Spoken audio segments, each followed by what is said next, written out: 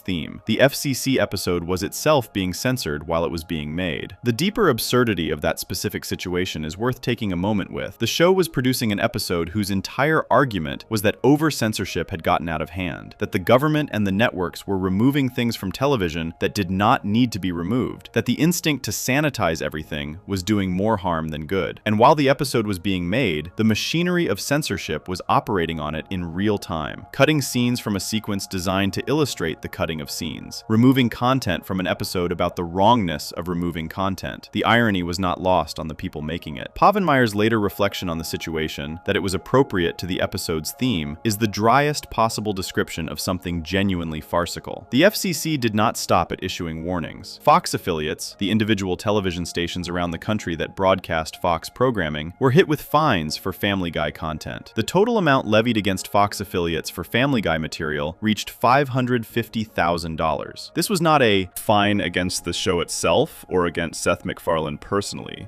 These were fines against the local stations that carried the network's signal, stations that had no creative involvement in what Family Guy chose to put on screen, but which bore financial responsibility for what aired on their frequencies. This distinction matters because of what it did to the relationship between Fox and its own affiliates. Local stations were being fined for content produced in Los Angeles that they had no ability to review in advance. The pressure this created on Fox to keep its content within safer limits was not coming only from the FCC directly. It was coming from the affiliate stations themselves, which had a direct financial interest in Fox not putting things on air that would cost them money. The post-Super Bowl regulatory environment had created a chain of pressure that ran from the government to the network to the local stations and back again, and Family Guy was sitting at the center of it. The irony of the PTV episode is multi-layered in a way that the show clearly enjoyed. The episode argues, through Brian Griffin, that parents and legal guardians are the appropriate people to decide what their children watch, that government intervention in content decisions is overreach, that the free exchange of ideas and expression is more valuable than protection from offense. These are not unusual arguments to make. They are arguments that have been made about broadcast regulation for decades. Family Guy made them, while being fined by the very agency it was arguing against, while having its own material censored in real time during the production of the censorship episode. The show also made them while dressed in women's lingerie, which is either irrelevant or the most Family Guy thing imaginable, depending on your perspective. The PTV episode received a Primetime Emmy Award nomination for Outstanding Animated Program. It also received an Annie Award nomination for directing. The government agency it was mocking was simultaneously levying fines against the stations that aired it. Outside of PTV, the FCC period left a quieter mark on the show's history that is less discussed but more permanent. Those retroactive cuts, the scenes removed from reruns and syndication versions of earlier episodes, created a situation where different versions of the same Family Guy episodes exist for different contexts. The DVD version, the broadcast version, the syndicated version, and the streaming version of certain episodes are not identical. Scenes visible in one format are absent in another. The show's history has gaps in it that vary depending on where and how you are watching. What the FCC period revealed, more broadly, was how vulnerable a show like Family Guy was to events it had no connection to. The Super Bowl halftime incident had nothing to do with Family Guy. The show had not been involved in that broadcast in any way. Seth MacFarlane had not been in Houston. No Family Guy writer had contributed to the halftime show. The event happened, the public responded, the government responded to the public response, and the consequences landed on a show that had been minding its own business in a completely separate part of the television schedule. Family Guy became subject to a new regulatory standard that was built in response to someone else's mistake, and it paid for that standard in retroactive cuts, altered reruns, and financial penalties distributed to stations across the country. The FCC's most aggressive period of enforcement eventually wound down. The CBS fine related to the Super Bowl halftime show was challenged in court and ultimately overturned on procedural grounds. The regulatory environment loosened somewhat as the years passed. The $550,000 in fines against Fox affiliates for Family Guy content remained paid. MacFarlane's frustration with the period was real and lasted. He has described it as one of the more absurd stretches of his career, making a show about a dysfunctional family on a major broadcast network while a government agency monitored the content with financial penalties attached to mistakes, while internal censors reviewed new material and re-reviewed old material, while local affiliate stations added their own layer of pressure about what could and could not air in their markets. The show survived it. The FCC period is remembered now primarily through PTV, which turned the whole situation into a very funny half hour of television and then collected award nominations for doing so. But the cuts remain, the fines were paid, and somewhere in the difference between the DVD version and the broadcast version of certain early Family Guy episodes, the shadow of a 9/16 of a second moment at a halftime show in Houston is still visible if you know where to look. Before we move on, if you're enjoying this analysis, please consider subscribing. It helps the channel tremendously. What came next in this story had nothing to do with government agencies or regulatory standards or network executives reviewing footage frame by frame. The next time Family Guy found itself at the center of a removal decision, the show had already aired. The episode had been broadcast without incident, and the reason it was pulled had nothing to do with anything the writers had done wrong, and everything to do with something that happened on a Monday afternoon in April on a street in Boston that nobody in any writer's room could have anticipated or prevented. Section 6. Turban Cowboy, the Boston Marathon, Alex Jones, and the Conspiracy That Followed, 2013. On March 17, 2013, Family Guy aired the 15th episode of its 11th season. The episode was called Turban Cowboy. It was written by Artie Johan and Sean Reese, directed by Joe Vox, and it pulled 4.92 million viewers on the night it aired, making it the most watched show on Fox's Sunday animation lineup that evening, beating The Simpsons, Bob's Burgers, and The Cleveland Show. By the rating standards of that period of the show's run, this was a solid performance. The episode aired, the audience watched it, and then most of those 4.92 million people moved on with their lives. The plot of the episode goes like this. Peter gets injured during a skydiving accident and ends up in a hospital room where he meets a Muslim man named Mahmoud. The two become friends. Back in Quahog, Peter introduces Mahmoud to his usual circle, Joe, Quagmire, and the rest, and begins spending time with him regularly. Joe and Quagmire grow suspicious of Mahmoud. Brian, characteristically, calls them out for what he frames as prejudice. The episode then reveals that Joe and Quagmire were correct. Mahmoud is part of a terrorist cell planning to blow up a bridge. Peter gets caught up in the plot, Joe arrives in time to stop the attack, and everything resolves in the way Family Guy episodes tend to resolve, which is quickly and without much consequence. Critics did not respond warmly to it. The AV Club gave the episode a D, with reviewer Kevin McFarland writing that the episode felt like something made in 2002 and left on a shelf for a decade, completely unaware of how poorly it handled its Muslim characters. The criticism was that the episode tried to make a point about prejudice being wrong through Brian's speech defending Mahmoud, and then immediately undercut that point by making the suspicious characters completely correct. The anti-prejudice message and the stereotyping joke were pulling against each other in a way that left the episode doing neither thing well. The episode also contained a cutaway gag. Family Guy's cutaway gags operate on a simple premise. The main story pauses, the scene cuts to something unrelated, a joke happens, and then the main story resumes. This particular cutaway showed Peter Griffin running over a large group of runners at the Boston Marathon Marathon with his car. The joke lasted a few seconds, then the episode moved on. 29 days later, on April 15, 2013, the Boston Marathon was bombed. Two brothers, Johar and Tamerlan Tsarnaev, had placed two homemade pressure cooker bombs near the finish line of the race. The bombs detonated 14 seconds apart and approximately 210 yards from each other at 2:49 in the afternoon. 3 people were killed, hundreds more were injured, 17 people lost limbs. The footage from the finish line, which had been set up to capture runners completing the race, captured the explosions instead, and those images spread across every screen in the country within minutes. It was the worst attack on American soil since September 11, 2001. Fox acted within days. The network pulled Turban Cowboy from Fox.com. It was removed from Amazon. It was removed from Hulu. Every legal digital access point for the episode in the United States went dark. Fox issued a statement saying the network had no immediate plans to rebroadcast the episode. No timeline was given, no process was described for how or whether the episode might return. The logic behind the pull was straightforward. A Family Guy episode that contained a scene of Peter running over Boston Marathon runners with a car had aired less than a month before the Boston Marathon was bombed. The episode also centered on a Muslim terrorist plot. The two elements together, the visual joke about the marathon and the episode's Muslim terrorism storyline, meant that the episode, which had been ordinary enough when it aired, now sat in a completely different context. Keeping it available would have been an active choice to leave something painful in circulation. Fox made the other choice. This would have been the end of the story, an episode pulled out of sensitivity to a tragedy, following the same logic that had governed Fox's decision about Rhode to Rhode Island after September 11th. Painful content removed during a period of national grief. The kind of decision that is uncomfortable but defensible and, over time, largely forgotten. Then, someone started editing footage. A video began circulating on the internet shortly after the bombing. The video appeared to show, in sequence, Peter running over Boston Marathon runners with his car, followed immediately by Peter using a remote detonator to trigger explosions. The video was cut together to make it look like a continuous scene from the same episode, as if Family Guy had depicted, in a single unbroken sequence, a car attack at the Boston Marathon followed by a bomb detonation. The video was presented as evidence that Family Guy had predicted the Boston Marathon bombing, or worse, that the bombing itself had somehow been inspired or coordinated around the episode. The video was a fabrication. The two scenes it combined were not from the same sequence, were not connected to each other in the episode, and depicted entirely different events. The Boston Marathon running gag was a cutaway completely unrelated to the episode's main terrorist plot. The detonation scene came from the episode's actual storyline, in which Peter accidentally triggers the terrorist cell's bombs at a bridge, a scene that had nothing to do with the marathon and was separated from the running gag by the entire length of the episode's central story. Editing them together required deliberately cutting between unrelated scenes to construct a narrative that the episode itself had never contained. The person who gave this fabricated video its largest platform was Alex Jones. Alex Jones was, at that time, the host of a radio program and the operator of a website called InfoWars. His brand was built on a specific type of content, the argument that major events were not what they appeared to be, that governments and media organizations were hiding the truth, and that the real explanation for almost any significant event was a conspiracy of some kind. Jones had used this framework to argue, among many other things, that the September 11th attacks were an inside job, and that the 2012 Sandy Hook school shooting, in which 20 children and 6 adults were killed, had been staged. Jones took the edited Family Guy video and put it in front of his audience. He presented it as evidence that the Boston Marathon bombing had been planned in advance by people who had somehow embedded the plan inside a Family Guy episode. The specifics of how this was supposed to have worked, why a secret conspiracy would announce its plans through an animated comedy on Fox, and how that would serve any purpose, were not addressed. The framing was enough. The edited video, stripped of its context and assembled to suggest something the original episode had never said, was offered to a large audience as proof of a staged attack. The damage this caused was specific and measurable. People who had lost family members in the bombing, people who had been injured in it, people who had been standing near the finish line when the bombs went off, were now being told by a significant media voice that the event was planned and fake. Simultaneously, a television show whose writers had spent a Tuesday afternoon years earlier thinking of a throwaway joke about the Boston Marathon was being connected to terrorism in a way that was entirely invented. Seth MacFarlane responded publicly. He described the edited video as abhorrent. He expressed clear sympathy for the people affected by the bombing,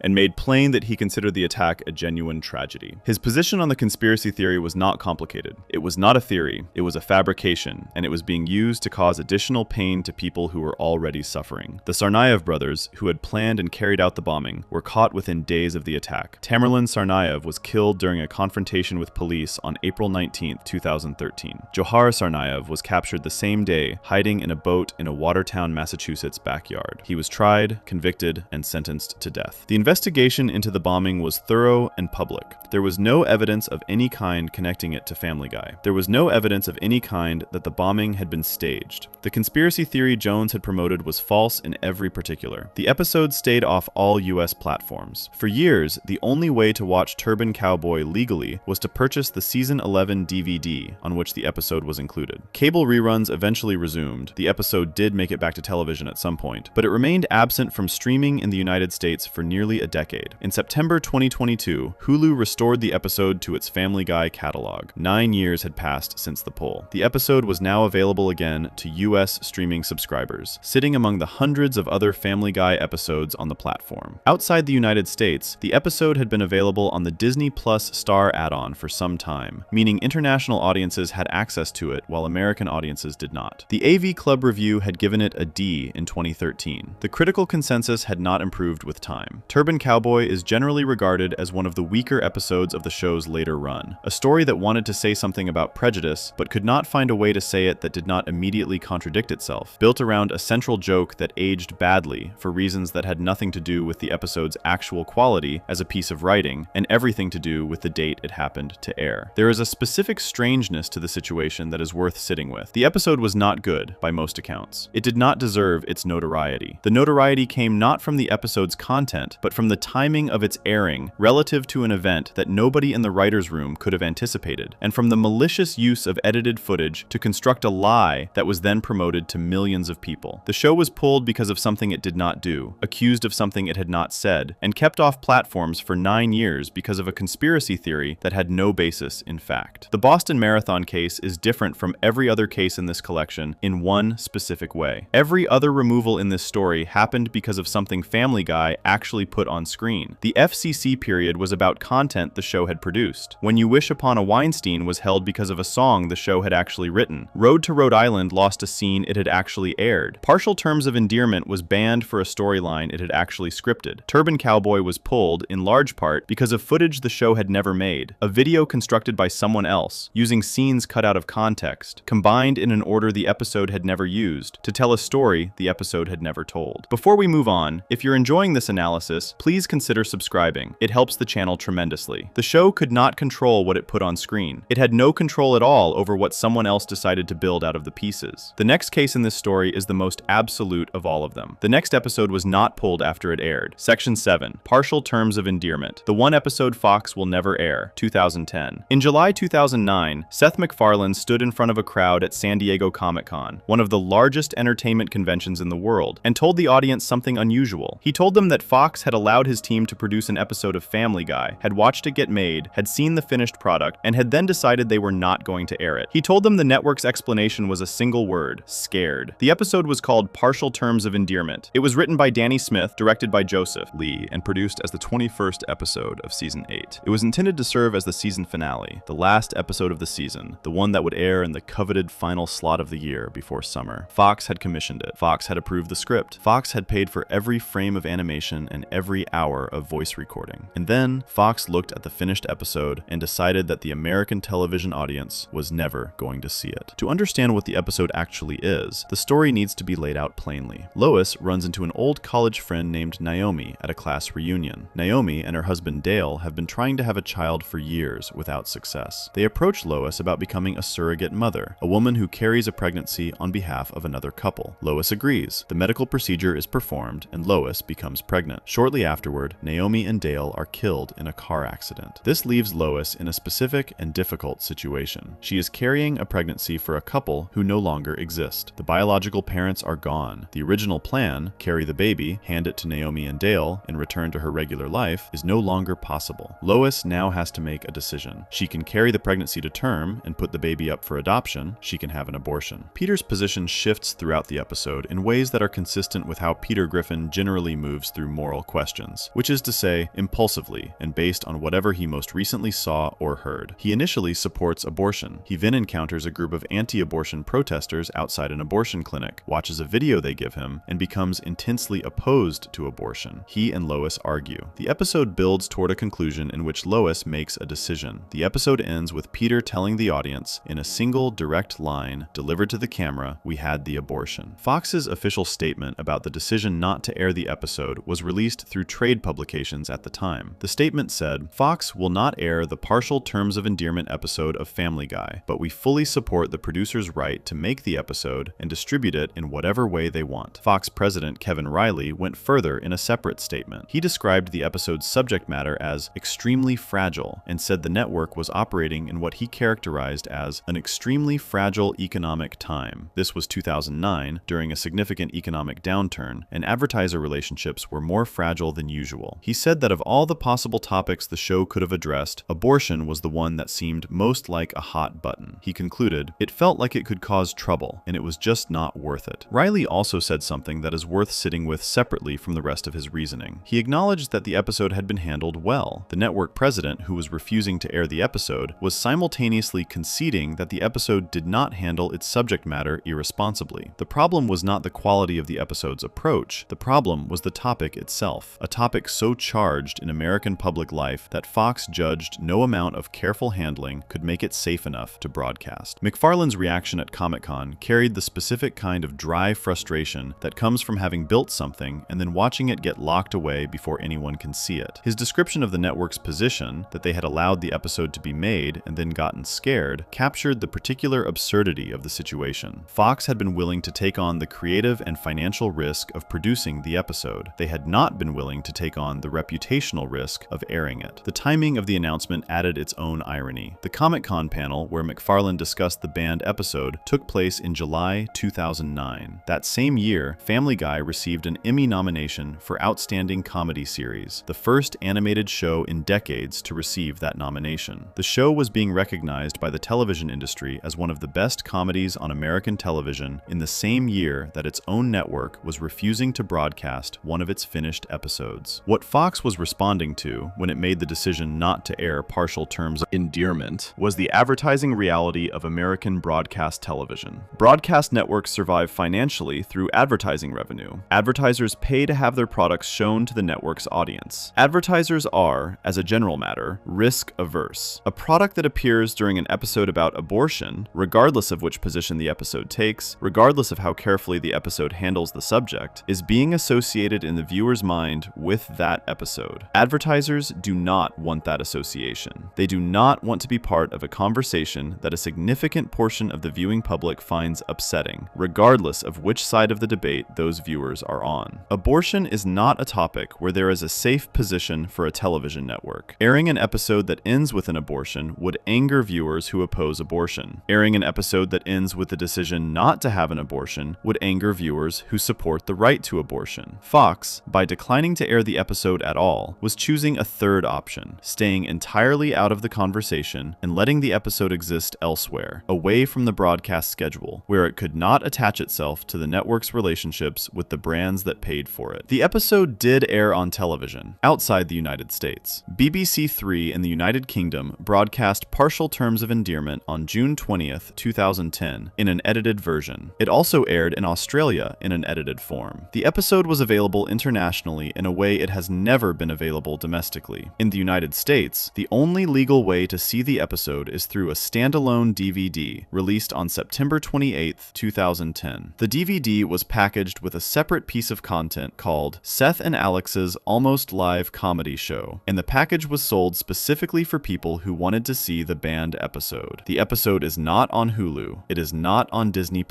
It has never aired on Adult Swim, TBS, FX, Freeform, or in local syndication anywhere in the United States. It has not appeared on any American streaming platform. The DVD is the only route. Family Guy has now run for more than 25 seasons. It has aired hundreds of episodes covering topics that have generated significant controversy over the years. The show has joked about subjects that most broadcast networks would not touch. It has produced content that attracted FCC complaints, advertiser boycotts, and national media condemnation. Through all of that, 2 episodes have been prevented from airing in the United States by Fox's own decision. When You Wish Upon a Weinstein was held for 4 years before eventually making it to air in 2003, and then on Fox itself in 2004. The hold was long, and the reasoning was defensive, but the episode did eventually reach its audience audience on American television. Partial Terms of Endearment has never reached that audience. The hold has no endpoint. Fox has issued no statement suggesting the episode will ever air on an American network. The DVD exists. The international broadcast versions exist. The episode itself exists, fully finished, fully produced, the work of a complete team of writers, animators, voice performers, and directors. And in the United States, on any television set receiving a broadcast or cable signal, it does not exist at all. The episode's subject, a woman making a deeply personal decision about a pregnancy she did not plan to be responsible for, is one of the most contested topics in American public life. Family Guy did not invent that contestation. The show walked into a debate that had been going on for decades and tried to make a half hour of television about it, which is exactly the kind of thing Family Guy was built to do. The network that commissioned it concluded the territory was too dangerous. What makes the Partial Terms of Endearment case distinct from every other case in this story is the permanence. The two cancellations were reversed. The "When You Wish Upon a Weinstein" hold ended. The Rhode to Rhode Island scene was eventually restored on some platforms. Even Turban Cowboy made it back to Hulu after 9 years. Partial Terms of Endearment has no reversal on record and no reversal in sight. The network's position, stated in 2009, appears to remain the network's position today. The episode that Fox was too scared to air is the only episode in Family Guy's entire run that the show's own home network has permanently refused to broadcast. Not delayed, not edited, not paired with a content warning, refused. The next case moved in a completely different direction. The episode aired. Fox did not interfere with it. The audience watched it on a Sunday night in October, and the network moved on. The controversy that followed had nothing to do with a decision made before broadcast. It came from the episode itself, from what it put on screen, and from the national response that arrived after millions of people had already seen it and formed a very strong opinion about what they had just watched. Before we move on, if you're enjoying this analysis, please consider subscribing. It helps the channel tremendously. The next episode was not held for years and eventually released. The next episode was finished, reviewed, paid for, announced publicly at a major convention, and then locked away from American television permanently by the very network that had paid for it to be made, in the very year the show received its first Emmy nomination for Outstanding Comedy Series. Section 8, Screams of Silence, The Story of Brenda Q. Aired, nationally condemned, remade, 2011/2014. On October 30th, 2011, Family Guy aired the third episode of its 10th season. The episode was called Screams of Silence, The Story of Brenda Q. It was written by Alex Sulkin, directed by Dominic Bianchi, and it went out on Fox on a Sunday night the way every other Family Guy episode went out. Reviewed by the network's internal team, cleared for broadcast, and delivered to the audience without interference. No one at Fox pulled it. No government agency objected to it before it aired. No advertiser pressure delayed it. The episode made it to the audience exactly as intended. What happened next was not what usually happens when a Family Guy episode airs and the audience watches it and everyone moves on. The episode's subject was domestic violence. Quagmire's sister Brenda has a boyfriend named Jeff. Jeff is violent. The episode makes this visible from early on. Jeff hits Brenda, humiliates her in front of other people, and controls her behavior in the way that abusive partners do. Brenda, throughout the episode, defends Jeff. She makes excuses for his behavior. She tells the people around her that he loves her, that things will get better, that she can handle it. She is also pregnant with Jeff's child. Quagmire, watching his sister absorb this abuse, decides something needs to be done. He brings Peter and Joe into the situation. The three of them attempt an intervention, a formal conversation with Brenda, where they lay out what they are seeing and ask her to leave. The intervention does not work. Brenda sides with Jeff. The episode then takes its most significant turn. Quagmire, Peter, and Joe decide the only solution is to kill Jeff. They follow through on this. Quagmire chases Jeff down in a car and kills him. Joe, who is a police officer, allows this to happen. The episode ends with Quagmire presenting Brenda with a forged letter suggesting Jeff has chosen to leave her on his own, without telling her that he is dead. Brenda is left heartbroken by Jeff's disappearance, not knowing the truth. The episode aired. Then, the response arrived. A J-Hammer, host of a television program called Showbiz Tonight on HLN, addressed the episode on his show the following day. His opening words were that, like many other people, he was just shocked by what he had seen on Family Guy the previous night. He described the episode as a depressing half hour of television. He brought on a television personality named Wendy Walsh from a program called The Doctors to discuss the episode's handling of its subject matter. Walsh's response was specific and detailed. She said the episode's central message was that Brenda was a poor, stupid woman who was too dumb to to leave her relationship. She said domestic violence was far more complicated than that. She pointed out that the episode was showing audiences something that looked like a real dynamic between an abused person and their abuser, and then framing Brenda's inability to leave as a personal failure, as stupidity, rather than as what it actually is, which is the direct result of the psychological damage that abuse causes over time. Walsh said, "We are watching someone rationalize a domestic violence relationship, and this is the kind of thought process that actually goes on in real life." And then she said the thing that captured what bothered her most about the episode. This is not satire anymore. Nando DeFino, writing for the media website Mediaite, also addressed the episode and made a connection that was becoming increasingly clear in the conversation around it. He noted that Family Guy had faced calls to ban specific content before, had produced episodes that Fox had refused to air, and that this episode now sat alongside those cases in terms of its potential to cause harm. He drew the comparison to Partial Terms of Endearment and When You Wish Upon a Weinstein, the two episodes that Fox had previously blocked from broadcast, and suggested Screams of Silence belonged in that conversation. Kevin McFarland, reviewing the episode for the AV Club, wrote that a serious episode of Family Guy cripples the show's strengths. His argument was structural. He said the episode only works if the comedy surrounding the serious subject creates contrast, if the funny moments make the heavy moments hit harder by comparison. He said that contrast was absent. The writers had committed to the domestic violence storyline so fully and played it so straight that the moments of comedy around it felt disconnected rather than purposeful. He praised the voice performance of Caitlin Olsen, who played Brenda, specifically noting that Olsen found genuine laughs in how deep Brenda's denial ran, how thoroughly she had built a set of explanations for Jeff's behavior. But the overall episode, in his assessment, had abandoned the tools the show normally uses to make difficult material work. The criticism from domestic violence advocates and health professionals was more pointed than the critical reviews. Several specific problems with the episode were identified and repeated across multiple platforms. The first was the portrayal of Brenda herself. The episode presented her as someone who simply could not understand that her situation was dangerous, as a person whose continued involvement with Jeff was a product of poor thinking rather than the result of genuine psychological damage from sustained abuse. Real domestic violence advocates pointed out that this framing was harmful. Victims of domestic violence do not stay in abusive relationships because they are stupid. They stay because abuse creates specific psychological conditions that make leaving feel impossible or dangerous, because abusers isolate their victims from support networks, because the threat of escalating violence if they attempt to leave is real and credible. Brenda's characterization flattened this entirely. The second problem was the episode's legal accuracy. Joe Swanson, as a police officer in the episode, tells Quagmire that the police cannot arrest Jeff unless Brenda herself files a formal complaint. This is presented as a fact of how law enforcement works. It is not accurate. Rhode Island law, the state where the show is set, requires police to make an arrest based on their own judgment of whether a domestic assault has occurred. The victim's cooperation is hoped for, but not legally required. The episode told its audience that police are powerless to act without the victim's initiative, which was both factually wrong for the state where the story was set and potentially harmful as information for anyone watching who is in a real abusive situation and trying to understand their options. The third problem was Quagmire's speech to Brenda during the intervention. Quagmire tells Brenda that women are beautiful, strong, and vibrant, and that she does not deserve to be a punching bag. The speech was intended to be the episode's moment of genuine feeling, the point where the show put something sincere on screen inside all the chaos. Critics pointed out the specific problem with this moment. Quagmire is the character in Family Guy who, across the show's entire run, has most consistently treated women as objects. His behavior toward women throughout the series has included what the show frames as comedy, but which, taken at face value, would constitute serious harm. Having Quagmire deliver a speech about the dignity and strength of women inside an episode about domestic violence created a contradiction the episode did not address. The character making the argument and the argument being made did not sit comfortably together, and several critics noted that the discomfort was not productive. It did not generate meaning, it just created confusion about what the show was trying to say. The episode's title added another layer to the criticism. Screams of Silence is a phrase that refers to something specific in the context of domestic violence. It describes the way abuse typically happens out of sight, behind closed doors, hidden from the people around the victim. Abusers present a normal face to the world. The violence is private. The victim screams where nobody can hear. This is one of the things that makes domestic violence so difficult to address. It is designed to be invisible. But in the episode itself, Jeff's abuse of Brenda is entirely public. He hits her and humiliates her in front of other characters repeatedly. The abuse in the episode is the opposite of silent or hidden. It is loud and visible and constant. instant. The title describes something the episode was not actually depicting. The cumulative response to screams of silence was strong enough and sustained enough that it did not simply fade into the background the way most Family Guy controversies do. The show had weathered criticism before. Episodes that generated complaints tended to generate a burst of media coverage, a period of elevated discussion, and then gradually recede as the next thing came along. This episode receded more slowly than most. In 2014, 3 years after the episode originally aired, a director's cut was produced. This was a significant and unusual step. The director's cut deleted large portions of the original episode and replaced them with newly written and newly animated scenes. The core change addressed the episode's structural problem with how Jeff's abuse was portrayed. In the original version, Jeff's violence toward Brenda is open and public from the episode's earliest scenes. Everyone can see it. The characters around Brenda know immediately and completely what is happening. In the director's cut, Jeff's behavior in public was reworked to make him appear normal, charming even, while his violence toward Brenda happens in private, away from the other characters. This made Jeff a two-sided character rather than a one-dimensional one. The abuse became something the audience could see while the other characters could not, which is far closer to how abusive relationships actually function. The director's cut also made Brenda's situation more understandable and more sympathetic. By making Jeff's public behavior appear reasonable, the episode created a context in which Brenda's defense of him made sense. She is not stupid. She is responding to the version of Jeff that most people see, while privately experiencing a version nobody else can verify. The psychological complexity that the original episode had flattened was partially restored. The existence of the director's cut is itself a significant event in Family Guy's history, separate from the episode's content. Television shows do not remake episodes 3 years after they air. The production process is too expensive, the schedule too tight, and the creative culture of episodic television does not generally support revisiting finished work. The fact that a director's cut of Screams of Silence exists at all is a measure of how significant the original criticism was. Significant enough that the show's own production team concluded the episode as originally broadcast needed to be corrected rather than simply defended. The episode aired. The network did not block it. Nobody at Fox pulled it before broadcast. The case of Screams of Silence is the case of a show reaching an audience, that audience forming a strong and specific response, and that response creating consequences serious enough to eventually alter the episode itself. The ban, in this case, was not imposed from outside. The show, in a meaningful sense, imposed it on itself. Before we move on, if you're enjoying this analysis, please consider subscribing. It helps the channel tremendously. The next case is smaller in scale than a full episode, and larger in implication than most scene cuts. A single joke from a single episode about a real person who had been killed in a real war, under circumstances that the United States military had actively covered up. The scene was removed from broadcast before most of the audience ever saw it. The writers who made it later called it one of the most offensive jokes they ever put on screen. And then one of them described a conversation with the dead man's brother, and what that brother said about the joke changed the entire texture of the skillness. The story. Section 9. The Pat Tillman scene in Stewie Kills Lois, censored for military sensitivity, 2007. Pat Tillman was a professional football player. He played safety for the Arizona Cardinals in the National Football League. He was good at his job, good enough to have turned down a contract extension worth $3.6 million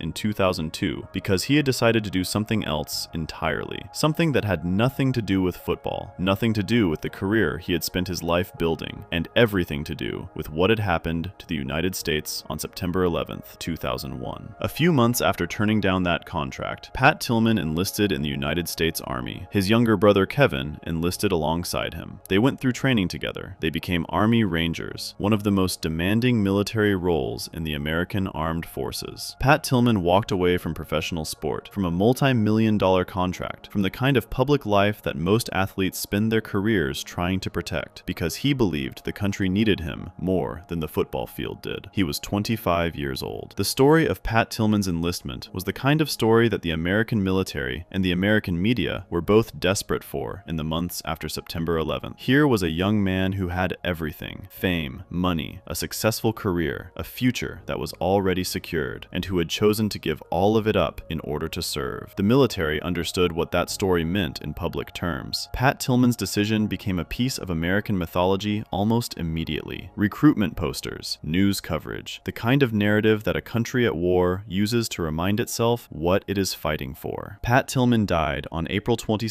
2004, in the Kunar province of Afghanistan. The initial reports from the United States Army described his death as the result of enemy fire. The official account said that Tillman's unit had been ambushed by hostile forces and that he had been killed in the exchange. His death was treated as a hero's death, a soldier killed in combat by the enemy, sacrificing his life in the service of his country. He was awarded the Silver Star and the Purple Heart posthumously. His story, which had already been exceptional, now had an ending that fit the mythology perfectly. The football star who gave everything, who served his country, who died for it. None of the initial account was true. Pat Tillman was killed by friendly fire. He was shot by members of his own unit, American soldiers, in a moment of confusion and miscommunication during a military engagement, fired on their own team and killed Pat Tillman by mistake. This is one of the most painful things that can happen in a combat zone, and it happens more often than the public is generally aware of. The military has a term for it. It is called fratricide, soldiers killing soldiers from the same side. When it happens, it is treated as a tragedy of war, investigated, and the circumstances are disclosed to the families involved. That is what should have happened. What actually happened was different. The United States Army did not disclose the true circumstances of Pat Tillman's death to the public. The military issued statements that omitted the friendly fire circumstances and allowed the initial account, enemy ambush, heroic death in combat, to stand uncorrected. Tillman's family was not fully informed of what had happened. His brother Kevin, who had been present in the general area during the engagement, was not immediately told the truth either. The cover-up was not a small or accidental omission. Internal military documents later revealed that senior officials were aware of the friendly fire circumstances within days of the death and chose not to disclose them. The truth came out in 2005, more than a year after Tillman's death, through a combination of investigative journalism and a formal military investigation that was eventually made public under pressure. Congressional hearings followed. Pat Tillman's mother, Mary Tillman, became one of the most persistent and public voices demanding accountability from the military and the government for what had been done to her family. She wrote a book. She testified before Congress. She did not stop demanding answers for years. The scandal surrounding Pat Tillman's death was not primarily about the friendly fire itself. Tragic accidents happen. War. And the Tillman family understood this. The scandal was about the cover-up, about the decision made by people in positions of authority to allow a false account of a man's death to stand, to use his story as a piece of wartime propaganda while withholding the truth from his family and the country. Pat Tillman had walked away from millions of dollars to serve. The institution he served had then lied about how he died. This was the situation in American public life in November 2007, when Family Guy aired its 100th episode. The episode was called Stewie Kills Lois. It was the 4th episode of season 6, airing on November 4th, 2007, and it was the show's 100th episode overall. The episode begins with Brian giving Lois cruise tickets for her birthday. Lois invites Peter. Stewie, angry about being left behind, stows away on the ship and carries out the plan he has been announcing since the show's first episode. He shoots Lois. The episode ends on a cliffhanger, with Stewie apparently having succeeded. It was a two-part story. The following episode, Lois Kills Stewie, resolved it. Inside the episode, before the cruise storyline takes over, there is a cutaway. Peter is in the military, deployed in Afghanistan. A commanding officer is giving him instructions. The instructions are about a basic military situation. When hostile forces appear on the horizon, you engage them. This is the instruction Peter is being given. The joke is that Peter cannot absorb it correctly. The officer tells Peter, when the Taliban come over the horizon, shoot them. Peter repeats it back, so he shoots Pat Tillman and then runs when the Taliban show up. The officer corrects him. Peter repeats the mistake. The officer tries again. Peter repeats the mistake again. The gag runs through several cycles of the same exchange, with Peter consistently identifying Pat Tillman as the target, despite being told the opposite. At the end of the exchange, Peter asks where he can find Pat Tillman. The joke is built on two things simultaneously. The first is Peter Griffin's fundamental inability to follow instructions, which is one of the show's oldest and most reliable comedic foundations. Peter misunderstanding basic information is not new territory. The second, and the part that made the joke genuinely dangerous as a piece of broadcast television, is what the joke was actually saying about Pat Tillman's death. The joke's logic is that Peter is being told to shoot the enemy and keeps identifying an American soldier as the target. This is, underneath the comedy, a description of what actually happened. Pat Tillman was killed because American soldiers in a confused combat situation shot at someone they should not have shot. The joke is framing this as a product of military incompetence so severe that even Peter Griffin could replicate it. The scene was cut from the broadcast version of the episode. The version of Stewie Kills Lois that aired on Fox on November 4, 2007 did not contain the Pat Tillman joke. The scene was removed before broadcast. American audiences watching the 100th episode of Family Guy on a Sunday night in November never saw it. The joke exists on the DVD release of Season 6, where it can be seen in its original form. On television,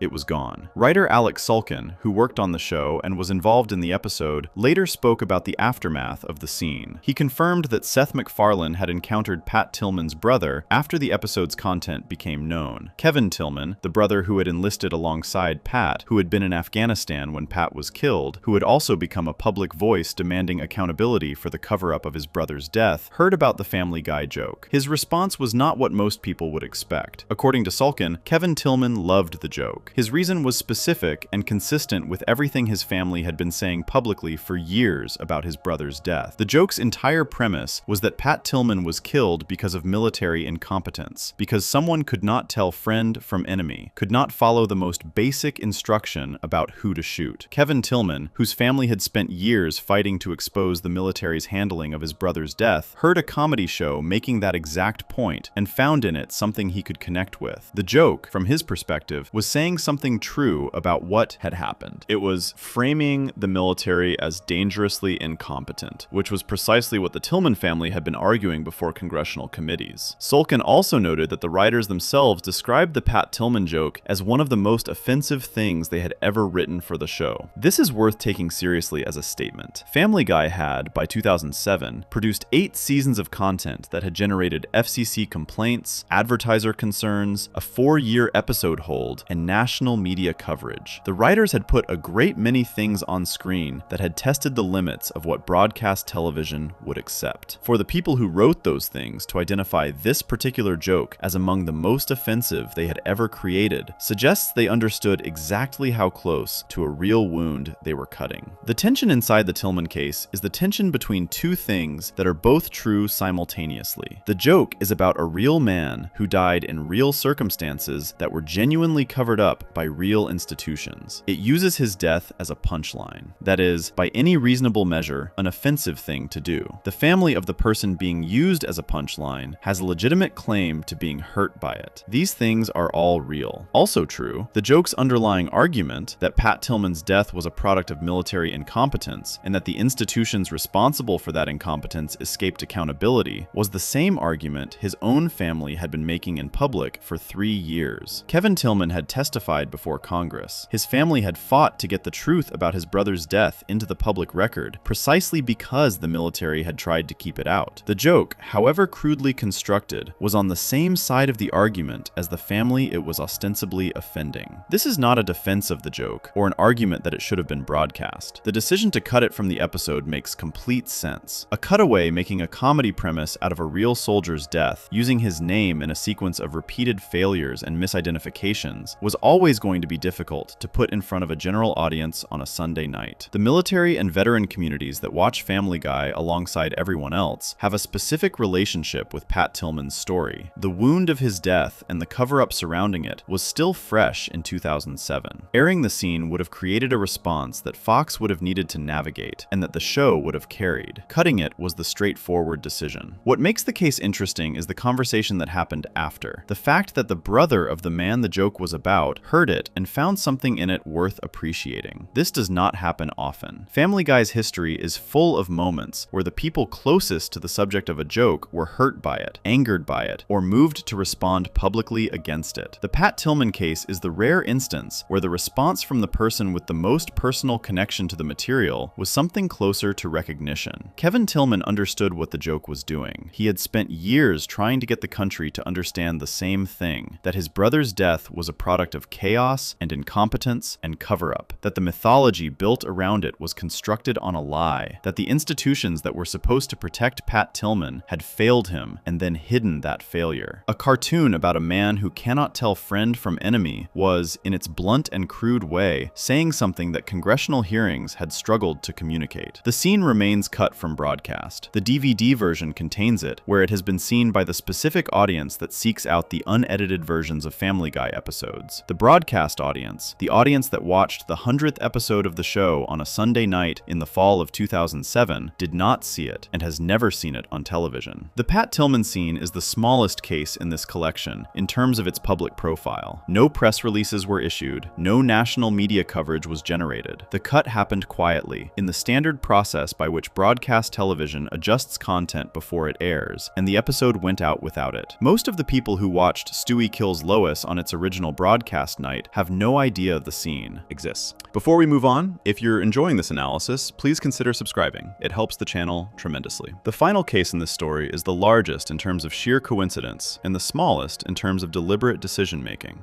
The last time Family Guy found itself in a situation where an episode was pulled from a scheduled airing, nobody at the show had done anything wrong. Nobody at the network had made a bad call. The removal happened because of something that nobody in any writer's room, at any network, in any country could have anticipated or controlled. A piece of timing so precise and so painful that the only possible response was to quietly take the episode off the schedule and say nothing further about it. Section 10. Family Guy Viewer Mail Number 2. The Robin Williams episode. Aired on BBC 3 As He Died, 2014. Robin Williams was the funniest person alive for a long time. That is not a casual statement, and it is not an overstatement. For roughly 3 decades, from the late 1970s through the 2000s, Robin Williams occupied a position in American comedy that essentially no one else held. He was a stand-up comedian, a film actor, a voice actor, a television performer, and an improviser of such extraordinary speed and range that professional comedians who shared stages with him regularly described the experience as watching someone operate at a frequency the rest of the world could not access. His mind moved faster than other people's minds. His ability to pull references, characters, voices, accents, and observations from the air and weave them into a continuous stream of performance was not a technique he had learned. It appeared to simply be how he thought. He was born on July 21st, 1951, in Chicago, Illinois. He grew up in a large house in Michigan, the son of a Ford Motor Company executive, a largely solitary child who found that making people laugh was the most effective way to connect with the world around him. He studied theater at Juilliard in New York, alongside Christopher Reeve, who would later become one of his closest lifelong friends. He left Juilliard before finishing his program, moved to San Francisco, and began performing stand-up comedy in the clubs of the Bay Area. His career accelerated with a speed that was itself remarkable. A guest appearance on a television show called Happy Days in 1978 led directly to his own series, Mork and Mindy, in which he played an alien from the planet Ork who had been sent to Earth to study human behavior. The show ran for 4 seasons. Williams was already demonstrating, even inside the constraints of a network sitcom, the specific quality that would define his entire career: the ability to disappear into a character while simultaneously making that character entirely his own, to take a premise that could have been limited and fill it with something that felt genuinely alive. His film career built steadily through the 1980s. Good Morning Vietnam in 1987, Dead Poets Society in 1989, The Fisher King in 1991, Aladdin in 1992, in which he voiced the genie and created one of the most celebrated voice performances in the history of animated film, Mrs. Doubtfire in 1993, and then, in 1997, Good Will Hunting, a film he did not write and did not direct, but in which he delivered a performance so precise and so genuinely moving that the Academy of Motion Picture Arts and Sciences gave him the Oscar for Best Supporting Actor. He was 45 years old. He had been the funniest person alive for almost 20 years, and now he had the award to prove he could also be one of the most affecting dramatic actors in American cinema. Seth MacFarlane was a fan. This was not a secret or a subtle influence. MacFarlane had grown up watching Robin Williams, as most Americans of his generation had, and the admiration was genuine enough that when Family Guy included Williams in its material, it tended to do so with something closer to tribute than mockery. The show had referenced Williams in cutaway gags across multiple seasons. The relationship between Family Guy and Robin Williams was, as these things go in animated comedy, one of respect. The episode Family Guy Viewer Mail Number 2 was produced as the 22nd episode of Season 10. It aired on Fox in the United States on May 20th, 2012, paired with another episode called Internal Affairs, in a double broadcast that was not unusual for Family Guy in later seasons. The format of a viewer mail episode is what it sounds like. Brian and Stewie respond to mail from viewers, and the episode is divided into distinct segments, each operating as a separate short story with its own premise. There is no connecting plot thread between the segments. Each one begins, runs its course, and ends before the next one starts. The second segment was called Fat Man and Robin. Its premise begins with Peter sitting at home watching a Comedy Central roast of Robin Williams on television. For those unfamiliar with the format, a roast is a specific type of comedy event in which a group of comedians gather to make deliberately insulting jokes about a central figure who sits on stage and absorbs the attacks as a form of affectionate humiliation. The central figure is always in on the joke. The roastee is always someone whose stature is large enough that the insults land as compliments in disguise. You only get roasted if you are important enough for the roasting to mean something. Jeff Ross, who is a comedian specifically known for his roasting abilities,